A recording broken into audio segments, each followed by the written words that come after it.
I remember a couple of years ago, AFC East, one team fires a head coach, then another team basically immediately pounces on him. An in-division retread with no break in between. How did that work out for the Buffalo Bills with Rex Ryan? He made it 2 flipping years. Two! Those who don't learn from history are doomed to repeat it. In this case, we'll break it down more fundamentally. The Jets are going to Jets. Now, Todd Bowles needed to go. That's fine. He had a few years. This year was a disaster. No real redeeming qualities at this point. He had to go. So what do? You're trying to find a young offensive-minded guy that can get the most out of your franchise quarterback, Sam Darnold. And with the doo-doo-ass team you had around Sam Darnold, instead of looking at your general manager, Mike McCagnon, and questioning why in the fuck would we allow him to continue to build this roster? Why in the Sam's hell would we allow him to hire a second head coach when he ultimately got the first one wrong? You let him pick another head coach. And in this case, you go in the division for a retread who's had no break in between, that just got fired and damn self, and Adam Gase from the Miami Dolphins. You would think that if you're a team like the Jets who wants to contend, if nothing else, get yourself in a position when the Patriots eventually fall off the cliff, you'll be that next team up. You'll be in that position to dominate that division. You would think you would want to do that. So you would think you would want to find guys that have been successful with what they've done. You would want to find guys that have shown you that they might be able to handle it. Instead, they go with a guy who ultimately failed in your own damn division. And ultimately got his ass fired by the Miami Dolphins. Meaning ultimately he couldn't get the job done. And sure, it's easy to blame Tannenbaum and the idiots in charge of the Dolphins organization. But ultimately, a lot of the personnel decisions made over the last 2 years revolved around Adam Gase and his personality and how he was rubbing people the wrong effing way. And moving players such as Ajayi and so forth, they didn't replace them effectively. Yes, you can blame the quarterback situation somewhat with the Tannehill injury, but the bottom line is they didn't get it done. Sure, they made the playoffs in his first season, skip and whoop-de-woo.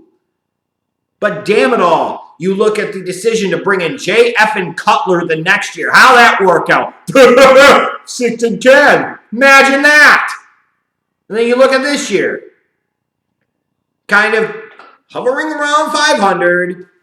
And then when it all comes to pass, it doesn't matter. Your team stinks and you're fired. So a guy that demonstrated some questionable personnel decisions, who appears to have lost some of the players in that Miami Dolphins locker room, some of the foreign players in particular, not really happy with him. You could think about that specifically with guys like Landry and maybe Ajayi and so forth, who appears to rub people in the media the wrong way. Not that that necessarily automatically matters, but you know what, in the grand scheme of things, when you're fucking up in these other areas, it's just another thing that you fuck up at. The New York Jets sat there, whipped out their tallywackers and said, "Oh my God, 9-1 Adam Gase." Why? I don't get this fascination with Adam Gase like he's some big-time effing guru. We go back to Gase and his time in the Denver Broncos. And that always gets referenced. Look at what he did with the Denver Broncos and how he adjusted with Tim Tebow, and then he got Peyton Manning. Okay, they went to the playoffs with Tim Tebow by playing chicken shit football. Then when Peyton Manning comes in, and he's back and he's right, those first 3 years, 2012 to 2014, you got an all-time great Hall of Fame quarterback How the hell are you not going to be successful?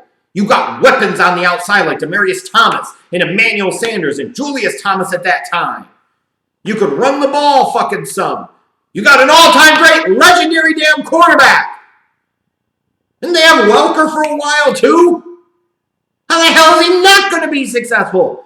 But when you look at 2011 and 2012, the important thing to point out is he was the quarterback's coach. How much are you really coaching up fucking Peyton Manning? Peyton Manning coaches you up. You don't coach him up. Which, ironically, is probably some of the problem with him sometimes. But then, when you look at, well, when Adam Gase became the play caller in 2013, they set all of these offensive records. And look what happened when they got to the Super Bowl. They got their shit pushed in by the Seahawks.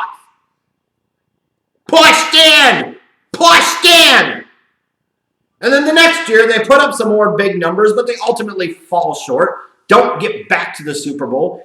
Adam Gase goes to fucking Chicago, and hey, Peyton Manning falls off a cliff. He can't really play any fucking more. They go back and forth between him and Brock Osweiler. Brock fucking Osweiler. All year, Peyton Manning's terrible in the playoffs, and they win the damn Super Bowl. So how fucking great is Adam Gase to where he comes to Chicago, and he's getting sold this bill of goods, and I kind of bought into it too. Oh, what a great offensive mind. He wasn't shit. He was there for one season in Chicago. That offense was really no effing different. And Jay Cutler specifically, he's a quarterback whisperer. He's a quarterback guru.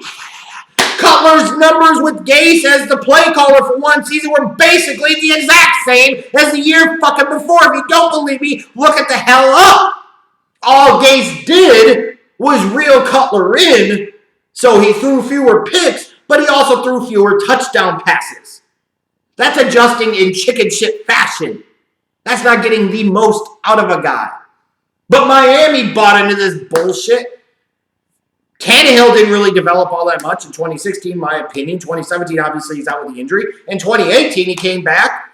It was a thing back and forth with the different injuries between him and Osweiler. It was a fucking mess. And now the Jets decide that they want to bring him in to the Sam Darnold sweepstakes with absolutely no time to be able to take a step back and evaluate what he did and say, here's what I did well, here's what I didn't do well. And now you're bringing him into a situation, too, when you talk about, okay, well, in New York, Maccagnan is going to be in charge of the personnel decisions. It's not going to be Gase having that much influence over personnel. Is that supposed to inspire fucking confidence in Jets fans? Maccagnan's dumbass is going to be the guy making the personnel decisions? Well, that would make me feel a whole hell of a lot better. The only reason Mike got another year is because he traded up and drafted Sam fucking Darnold. Flat out, period. He should have been sent damn packing too because he sucks just like Todd Bowles sucks. Who hired Todd Bowles? That's right, Mike fucking Maccagnan. So now the Jets have given him the opportunity to sit there and hire Adam Gase. All right, you know what? Let the Jets spend some money in free agency and let them get one or two guys on offense in the draft. And initially, maybe you'll get a little bit of a result from Adam Gase and you'll get fooled. But eventually, the reality will set in. In 2 or 3 years, Jets fans will be cursing his name and wanting his ass fired. What a dumbass hire. Again, the Jets are going to Jets.